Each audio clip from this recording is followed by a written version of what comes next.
Hello everyone, welcome back to my YouTube channel. আমি শান্তি, তোমরা দেখছো শান্তিস ওয়ার্ল্ড। তো আশা করছি তোমরা সবাই খুব ভালো আছো, আমিও খুব ভালো আছি। তো আমি এই ট্রাই করছি মিনি ভ্লগ।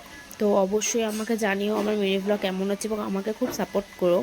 সবার মিনি ভ্লগ দেখো, একটু আমারটাও একটু দেখো কেমন লাগে, অবশ্যই আমাকে জানিও। ভুল ত্রুটি থাকলে আমাকে অবশ্যই বলো। তো আজকে হচ্ছে স্টার্ট করছি, এখন বাজে 12টা। আজকে আমাদের এখানে জলের খুব প্রবলেম হয়েছে, জলই আসেনি। ঠিক আছে, তো এখন 12টা বেজে গেছে, তো এখনও ঘরের যেহেতু জল নেই, সমস্ত কাজ জলের, তো জল নেই বলে কাজ হয়নি। তো জলটা আসতেই সবার প্রথমে কাজ চালু করে দিয়েছি।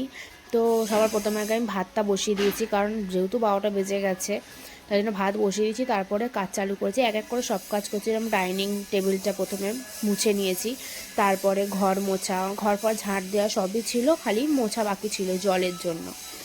তো এরকম জলের প্রবলেম হলে সত্যিই খুব প্রবলেমে পড়া হয়, কারণ জল ছাড়া তো আর কিছুই, কোনো কাজই করা যায় না, তাই না?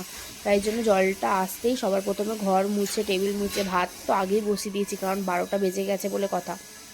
তারপরে এবারে রান্নাঘরে ভাতটা বসিয়ে, রান্নাঘরটা খুব নোংরা হয়ে গেছিলো। এবার রান্নাঘর নোংরা থাকলে তো কাজ করতে একদমই ভালো লাগবে না। তাই জন্য সবার প্রথমে আমি রান্নাঘরটা পরিষ্কার করে নিয়েছি।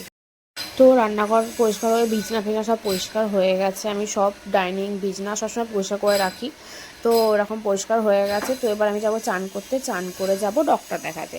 আসলে আমার মুখে ওখানটা ওর একটা ছোট্ট মতো কালো দাগ হয়েছিল, তো সেটা আস্তে আস্তে বড় হয়ে যাচ্ছে।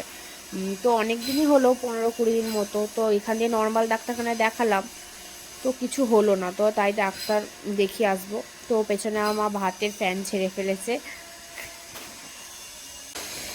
তো আমার মিনি ব্লগটা যদি ভালো লেগে থাকে অবশ্যই আমাকে একটু ভালোবাসা, একটু সাপোর্ট দিও। তো চলো, এখন আমি চান করতে যাই। আবার আসছে মিনি ব্লগ, এরপর আমি কী করছি অবশ্যই দেখাবো। তো এখনের জন্য টাটা, বাই বাই।